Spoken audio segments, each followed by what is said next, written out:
ألا نقاتل في سبيل الله وقد أخرجنا من ديارنا وأبنائنا۔ وہ بولے ہمیں کیا ہوا کہ ہم اللہ کی راہ میں نہ لڑیں، حالانکہ ہم نکالے گئے ہیں اپنے وطن اور اپنی اولاد سے۔ کہ قوم جالوت نے ہماری قوم کے لوگوں کو ان کے وطن سے نکالا، ان کی اولاد کو قتل و غارت کیا، 440 شاہی خاندان کے نوجوانوں کو گرفتار کیا۔ جب حالت یہاں تک پہنچ چکی تو اب ہمیں کون سی چیز جہاد سے روکنے والی ہے؟ تب اللہ کے نبی نے اللہ سے دعا کی، اللہ تعالیٰ نے ان کی درخواست قبول فرمائی اور ان کے لیے ایک بادشاہ مقرر کیا اور جہاد فرض کیا۔ فلما كتب عليهم القتال تولوا الا قليلا منهم، تو پھر جب ان پر جہاد فرض کیا گیا تمام کے تمام منہ پھیر گئے، مگر ان میں سے جو تھوڑے تھے وہ جہاد پر قائم رہے، جن کی تعداد اہل بدر کی تعداد کے برابر تھی، یعنی 313۔ بخاری شریف کتاب المغازی باب عدت اصحاب بدر، حدیث نمبر 3957۔ حضرت براء رضی اللہ تعالیٰ عنہ فرماتے ہیں، حدثنی اصحاب محمد ممن شہید بدرا انہم كانوا عدت اصحاب طالوت الذین جازوا معه النہر 12 و300۔ حضرت براء کہتے ہیں کہ نبی کریم صلی اللہ علیہ وآلہ وسلم کے وہ صحابہ جو بدر میں حاضر ہوئے تھے وہ بیان کرتے ہیں کہ ان کی جو تعداد تھی وہ اصحاب طالوت کی تعداد کے برابر تھے۔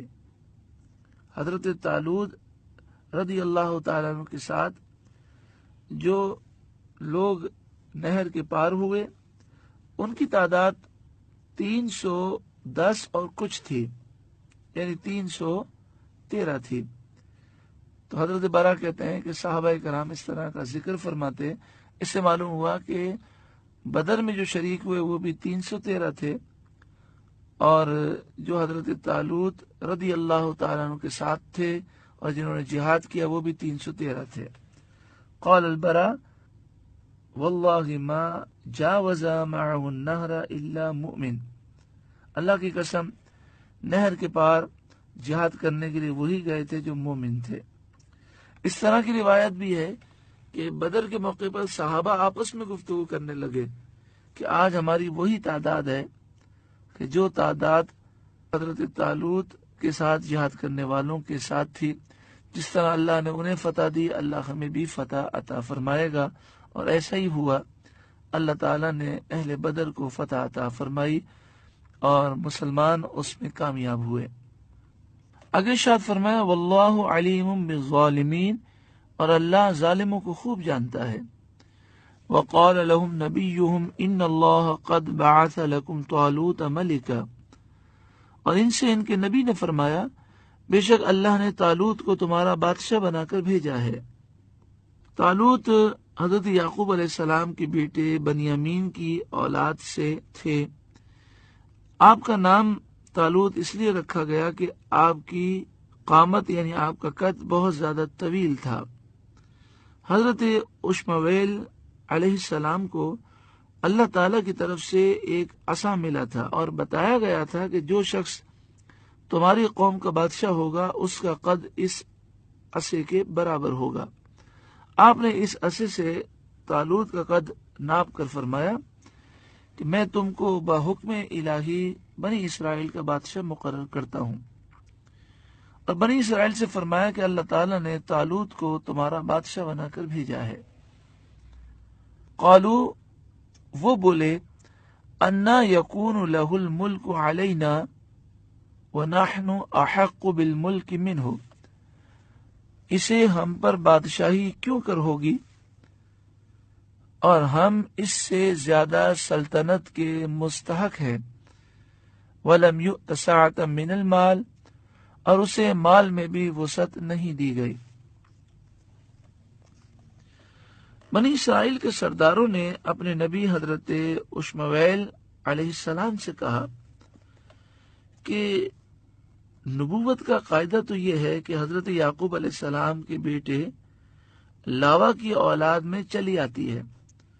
اب تک جتنے نبی آئے بنی اسرائیل میں وہ سب حضرت یعقوب علیہ السلام کے بیٹے لاوا کی اولاد میں سے تھے، اور سلطنت کا قاعدہ یہ ہے کہ حضرت یعقوب علیہ السلام کے بیٹے یہودا کی نسل میں جو ہوتے ہیں وہی بادشاہ بنتے ہیں، اور طالوت ان دونوں خاندانوں سے نہیں ہے تو وہ بادشاہ کیسے ہو سکتا ہے؟